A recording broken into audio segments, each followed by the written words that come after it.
Good afternoon, everyone. I hope everyone's having a really excellent day and happy early Earth Day to everyone as well. So just to give you a little bit of background on what the government of Manitoba is doing, that relates to building sustainable building policy and sustainable building programs. Um, I am the Director of Climate Action and Low Carbon Government in the Climate Action and Energy Innovation Division. I do have to say that the most fun I've ever had at jobs has always been when I've had a ridiculously long title. So I'm have to say that I'm having a good time here, and so I think that that premise still holds. So just to give you a little bit of an overview around the government mandates, the Department of Environment and Climate Change has several mandates that directly or indirectly relate to sustainable buildings. So establishing Manitoba as a leader in clean energy, an affordable energy program, delivering on electric vehicle incentives for the province, developing a roadmap for net zero by 2050, a net zero energy grid, and restoring government and environmental organizational funding. I also do just want to note as well that these concepts actually stream across government through the crowns, as well as other departments. So on the energy side, you see Northern and Clean Energy projects, you see developing a plan for a net zero energy grid, increasing low carbon energy generation, supporting biofuel production, developing a plan for net zero, expanding the EV charging network, green industry and jobs, growing Manitoba's energy and green economies, of which many of you are involved in. Climate adaptation for farms, which of course can extend to buildings, supporting municipal climate action and planning, and climate resilient infrastructure. And then you also see funding sustainable projects, managing natural resources sustainably, and protecting biodiversity. So I'm actually just going to skip over this slide because I want to make sure I have enough time for discussion today. So I'm just going to slip over this quickly. I just want to talk about the Manitoba building codes for just a couple of minutes. So Manitoba adopted a new building code a couple of years ago, and it's the 2020 building code.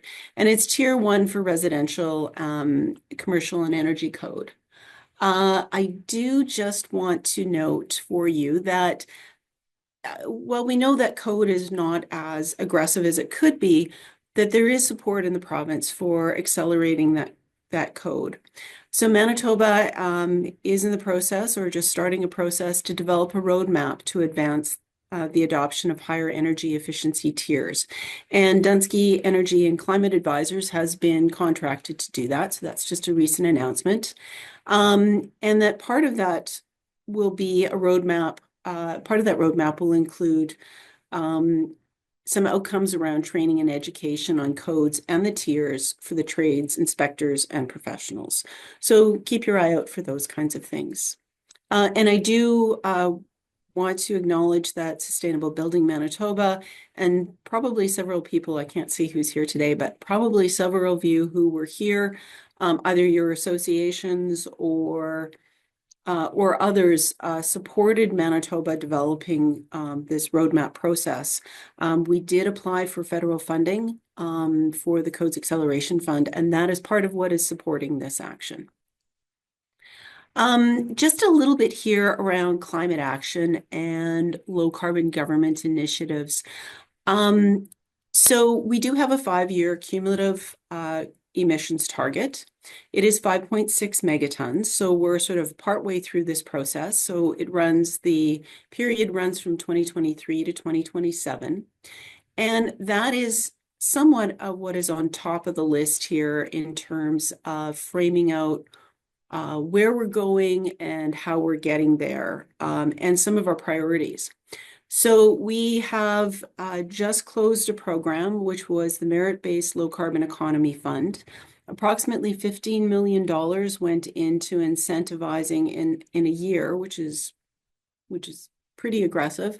Over the last year, went into incentivizing a lot of fuel switching across the province, and we had a number of great projects and programs that were funded through that, including some of the, like the Colony Square project, for example. And so there are a lot of decarbonization efforts occurred through that. The Climate Action Fund, which was formerly the Conservation and Climate Fund, some of you may know that, has also done a lot of work. And so we did just see the province has announced part of that funding last week around electric vehicle charging stations, and I'll talk a little bit more about that. I also wanted to frame up for you that there has been an incredible amount of work that's been done and continues to be done around training and capacity building. And we're doing this through a lot of different means. That includes working with different partners. So we've worked with the International Institute for Sustainable Development that has come out with a guidebook around resiliency planning for communities. We continue to work with Climate West, and they do a great deal of training for professionals, for municipalities, for Indigenous communities around being climate ready. And we also continue to help support through funding and other means, support advancing plans for climate readiness in the province. And we work with partners, including Federation of Canadian Municipalities, to make sure that Manitoba municipalities are really well positioned. That, of course, is important because buildings, of course, are part of being climate ready. And while we have very resilient buildings in many ways, there is opportunity to look at that building infrastructure and ensure that we are ready for the changing climate and that our buildings are resilient in face of some of those weather events and other changes that we're going to see. Efficiency Manitoba. I'm not going to say very much. Lindsey's here. He's going to talk a lot about it. But I do just want to flag for you that Efficiency Manitoba is a really important partner. They report up to our Minister at Environment and Climate Change, and we work very collaboratively with them. I mean, they are delivering the demand side management programs. Sometimes the department has particular programs like the merit-based program, but for the most part, we're seeing most of this kind of action being delivered through Efficiency Manitoba and their programs. I do want to talk a little bit about low carbon government here, but government is also trying to look at how it's going to frame up its path forward. And we do have a sustainable procurement policy, which is one of the frameworks. We do work with Sustainable Procurement Manitoba's community of practice, and we are we are looking at our building infrastructure. We are looking at opportunities to decarbonize. We did have a very major move last year, both in Flin Flon and in Churchill, around moving housing that is owned by the province, moving them off propane and onto electric heating systems. So those are the kinds of things that are happening quietly, but happening, and important because it also does support the capacity in the province to make these things happen. I do want to talk about a green building policy, which I'm sure some of you know about, but we do have a green building policy. It is applying to new buildings and to major retrofits. It does reflect government's commitment to create cost-effective and energy-efficient buildings that reduce the environmental impact and have long-term operating costs that are lower, ideally are lower, and they support healthier and more sustainable communities. It also helps advance quality jobs to support that transition to a low-carbon economy. I do also want to flag here that we are looking at the program. Currently, for any buildings that are funded by the province, new builds and major retrofits, we are looking at LEED certification or equivalent. in the last few years, we've definitely been moving to a lot of equivalency. Certain sectors are still quite interested in maintaining a LEED certification, but we know that's not for everyone, and we know that there's lots of opportunity to do things somewhat differently. To do something somewhat differently, or to just be a little bit more flexible, but still accomplish the same great outcomes. So we're looking at how we can adjust that program. One of the things that we are very cognizant of is that the pathways diagram and how you navigate this process is very complex, and it doesn't need to be quite that complex. So we're looking at doing things to make it more predictable and more accessible for everyone. And also to really make sure that we have specific acknowledgement of some of the key objectives that are perhaps a little bit less that aren't as framed quite as loudly, such as around climate resilience. So making sure that our building infrastructure is climate resilient, as well as reducing emissions, and focusing on renewables. Some of the things that are underway I did want to flag for you, probably stuff that you're not hearing, is again this implementation of the sustainable procurement policy.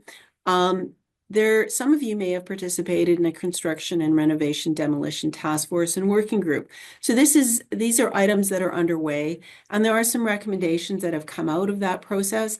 And we're looking to see how sort of next steps in this space. How can we be more effective? And particularly around buildings, as we all know, buildings make up a substantial portion of the waste that we are seeing going into landfill, and what can be done about that, and how can we approach this in a different way? The green transportation piece, not directly linked, but there is links, right? So the province is funding an electric vehicle rebate program, $4,000 per vehicle. And we are also trying to advance the charging station network. So recently, last week, in fact, the minister announced $500,000 in funding for multifamily residential and rural and northern communities to install charging stations. Some of them are for fleet and some of them are public charging, but this is a really big leap forward. So this will be 51 new chargers that will be out on the landscape, and again, help create that network that is needed for there to be wide-scale adoption of electric vehicles. We do also note that having building codes that enable charging station installs in residential units and in other applications is part of that language. So these are the kinds of things that we are looking forward to working with all of you on in the coming weeks and months. Where to from here? Well, we are very much focused on supporting the green economic transition, and we certainly are looking at seeing work both in policy and programs coming out of the province, continued incentives. So some of you may have noticed that the province has entered into an agreement with Canada for $26 million for large industrial, for the large industrial sector. And so, look to see some things coming out in that space in the coming weeks and months. We do continue build on our decarbonization efforts, and that it is the basis. The good news is when the Minister's Expert Advisory Council developed a recommendation for a target, they did ensure that it would fit on a pathway for net zero. So Manitoba is still well in the running to achieve a pathway for net zero. We don't have this up. I just checked just before I got online. We are looking at revamping our website a little bit, and that's supposed to be going live shortly, and expect to see the expert advisory's recommendation for a green economic transition report. Again, some of it which reflects buildings. So all in all, stay tuned. Lots of good news stories to come out. I know it's a very dynamic space right now. We enjoy working with all of our partners. Our partners are an extremely important part of how government delivers. So sometimes we may be doing things, but it doesn't really appear that it's us. But we're very much involved in the background and certainly appreciate the opportunity to work with partners like Sustainable Building Manitoba, like Climate Change Connection, like several out throughout the community. And it's through the good work that you do, that helps the province advance in this space. And it's a really important part of our efforts. And just to also, I do want to acknowledge as well, Efficiency Manitoba again, because they are a super important part of how we are delivering.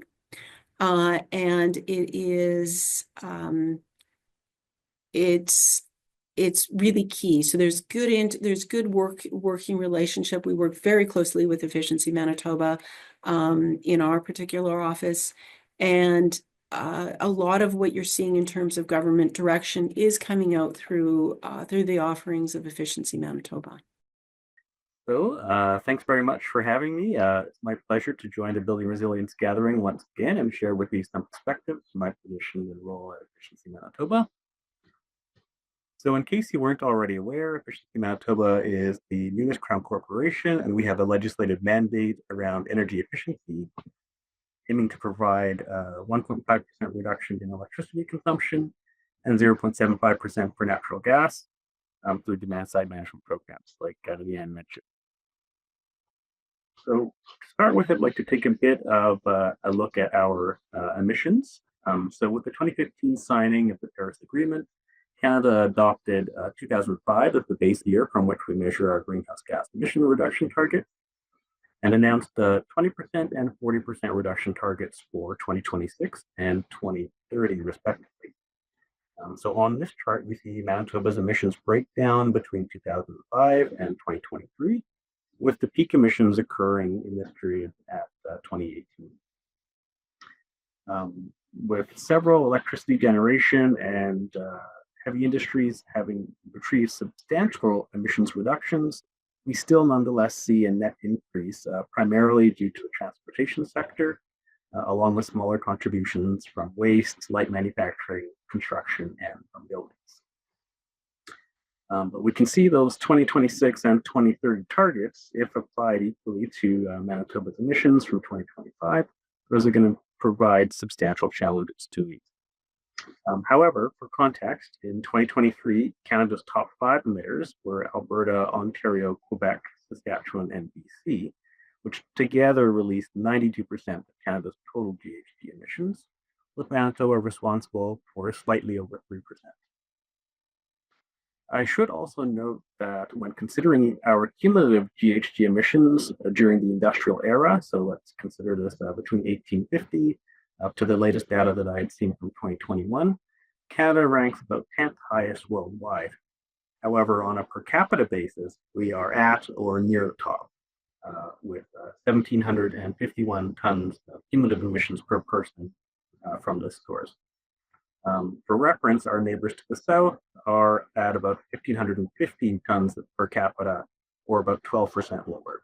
No doubt owing to our very cold climate and the high standard of living. But nonetheless, something important to consider in terms of our overall contribution to the climate change problem.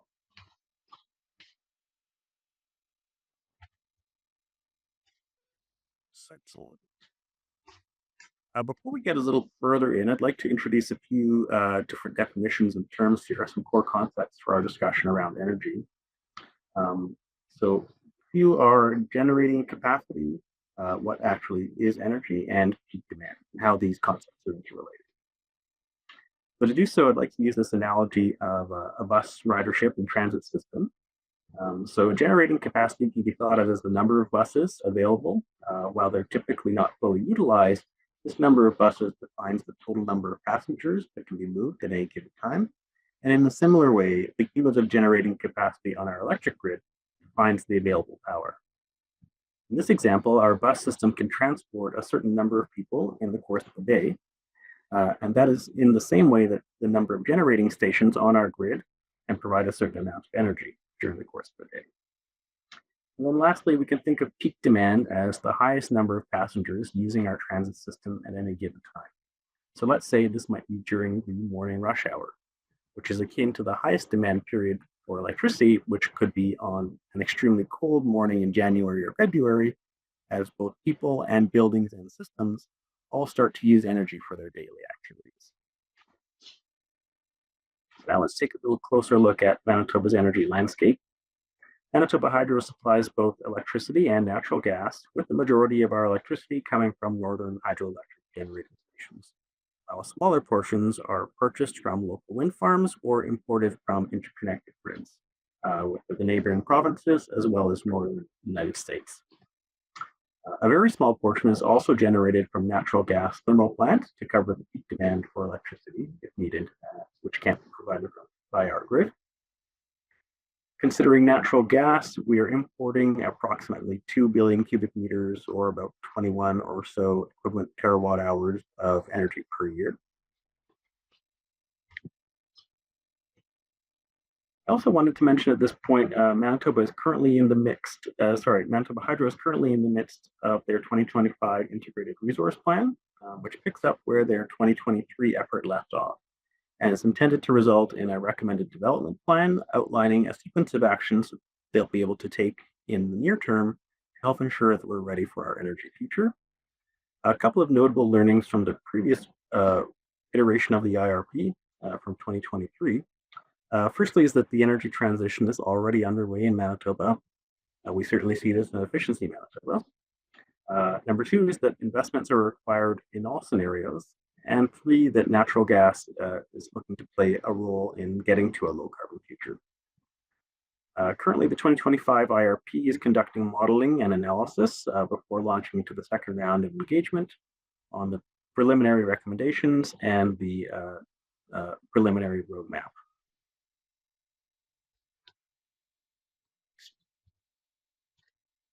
Both the 2023 and the 2025 IRP have highlighted peak demand in particular. So from the 2023 IRP, they state, and I quote, "The current surplus capacity in the electrical system is limited and is only expected to meet Manitoba's future needs until the early 2030s, assuming current energy trends and the population growth remains the same," while the 2025 iteration basically restates this, that energy demand could more than double in the next 20 years, but we're making sure that we are working to make sure that we are ready. And this has been highlighted recently. On January 20th of this year, Manitoba Hydro System set a new peak demand record at 5,111 megawatt hours, breaking the previous record, which had been set on December 12th, 2024, at 4,927 megawatts. All to say is that we have highlighted peak demand as a real concern for our energy grid and system, and that Manitoba Hydro and Efficiency Manitoba, and certainly the provincial government, are taking that very seriously and looking at the most feasible ways to address the issue of needing to potentially build new generating capacity, but also hopefully defer the need to add those generational resources due to the large potential cost and time commitment involved. So when we talk about the energy transition, we know that it's underway, and Efficiency Manitoba certainly has a plan, a perspective on how to handle this. And this starts with efficiency first. So we're committed to contributing to a low carbon future and support the energy transition, but it has to be through an efficiency first approach, as we believe this really makes the most sense. This means that ensuring energy efficiency is appropriately valued and recognized as the first fuel for Manitobans. Amidst broader uncertainties, taking efficiency first approach makes a lot of sense because reducing your energy consumption can immediately also reduce your energy expenses. Secondly, we would like to support beneficial electrification. As the energy transition progresses, investing in beneficial electrification using technologies which are more efficient than electric resistance heating is increasingly important. Heat pumps are a great example of suitable technologies for beneficial electrification, and Efficiency Manitoba's incentives are positioned to ease the incremental cost burden of making more energy efficient choices relative to conventional ones posed by the minimum market standards. And then lastly, really, again, hammering home this point on the peak generating capacity and our peak demand issue.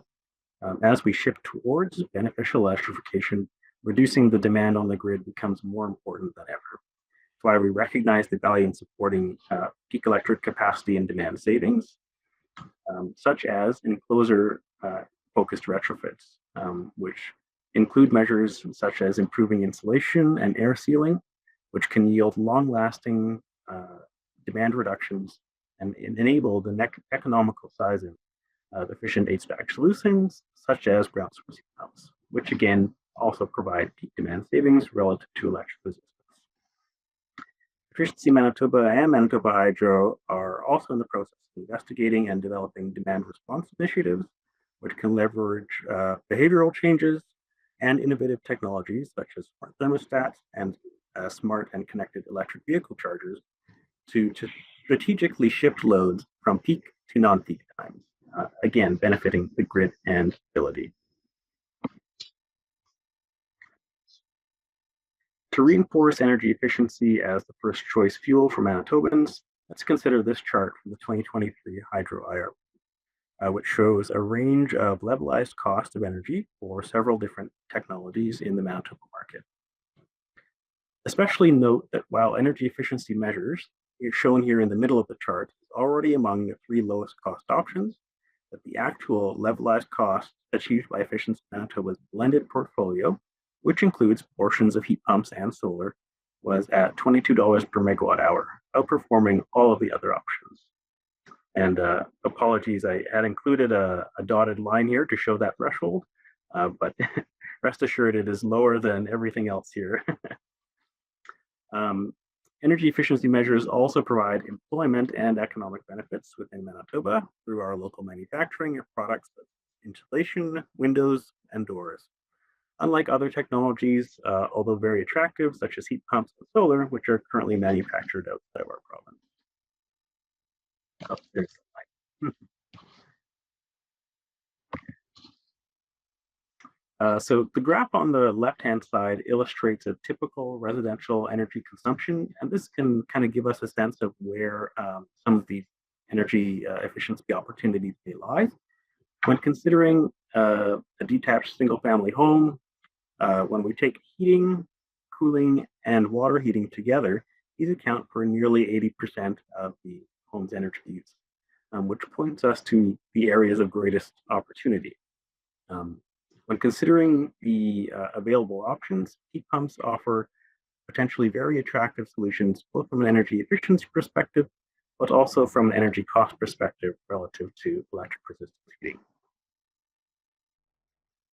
So for example, our cold climate air source heat pump is providing still about 30 or 40% energy cost reductions relative to electric resistance heating, whereas a ground source heat pump could provide up to 60% operating cost reduction. So just wanted to, before I close out here, just wanted to highlight that Efficiency Manitoba has more than 40 programs in market, and a few of the really attractive ones that you may want to keep an eye on our website for, is new heat pump offers, which will be offered very soon, as well as our EnerGuide home evaluation rebate, which just launched yesterday, and providing $400 towards a pre-retrofit evaluation.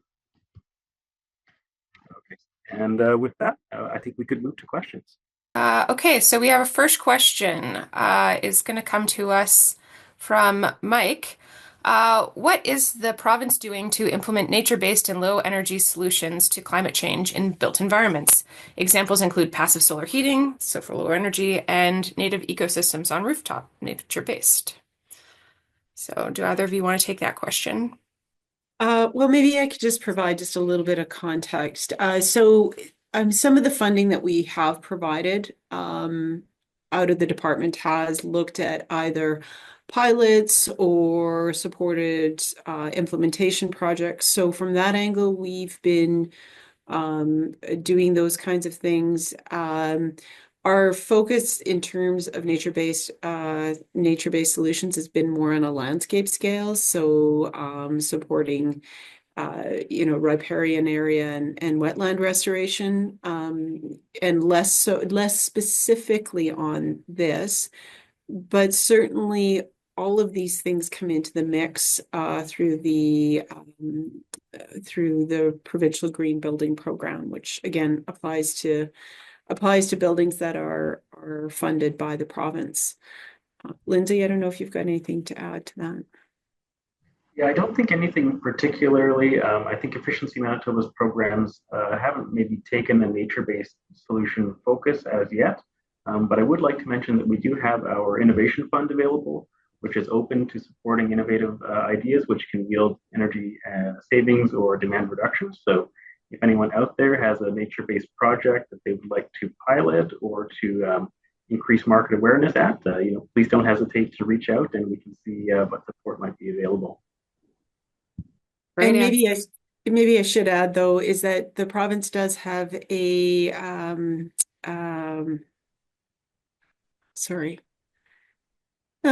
tax credit for renewable energy. So the solar panels, that sort of thing does fall in that. That's in addition to the programs that Efficiency Manitoba offers.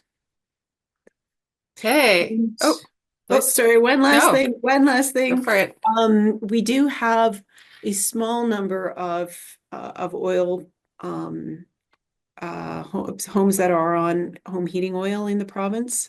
And we have partnered with Canada and Efficiency Manitoba is involved in that delivery, but have partnered with Natural Resources Canada on providing an off-ramp for those homes into geothermal or air source or some other option. So Great. All right, next question. What part of peak demand is due to residential consumption? What percentage of peak can be reduced by the proposed management measures? That's a great question, and unfortunately, one which I don't have the data in front of me to provide. So I'll have to inquire with my friends at Manitoba Hydro as to where they see those peak demand reductions coming from, and in particular. I think there's no question that there are absolutely a certain number of large industrial customers to Manitoba Hydro. However, I do know that Hydro is also in current talks with some of those customers into their ability to voluntarily curtail some of the process energy demand as it pertains to peak demand considerations. But I believe that really the market is responsible ultimately. So it's not going to be provided by any one sector, residential, commercial, or industrial, but a suite of measures across our economy to provide effective demand response that will benefit our grid.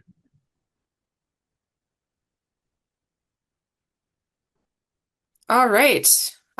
Moving on to the next one. Are there new measures coming forward regarding adoption to higher tiers of energy code adoption in the works? well, I would say that there's good understanding in the province that having higher energy code adoption is really important to help support some of these other measures that we have in place, right? It's very important. And for long-term decarbonization, for achieving a net zero system by 2050 is critical. Buildings are going to be around for a very long time, so we need to be busy doing the important things now. So the work that Dunsky will be just launching or has just launched on a roadmap for code acceleration is key to that. We recognize that just adopting higher energy codes is not the most pragmatic way to do this. There is supports that are needed in the system around training and skills development across the board. We've certainly heard from industry on that, and so we're taking a really practical and engagement-focused approach to looking at developing a roadmap that makes sense for the province and working with our partners in education and Sustainable Building Manitoba, across the board, because it's an important facet, and we're focused on trying to get something done here, but get it done right for Manitoba. Yeah, and I'll just add to that on the 30th, one of the discussions we'll be having is around some of this building code adoption stuff. So, because it's very important to SBM that we hear from everybody in the community and we help lift up those voices because there's so many smart people here. My goodness, you keep impressing me. Okay, so to the next question, Lindsay, unless you had something you wanted to add there. Okay, perfect. So the last question of the day for this session is going to be, how sustainable are the new schools recently announced? Do they build upon the several LEED Platinum schools built 8 years ago in the province?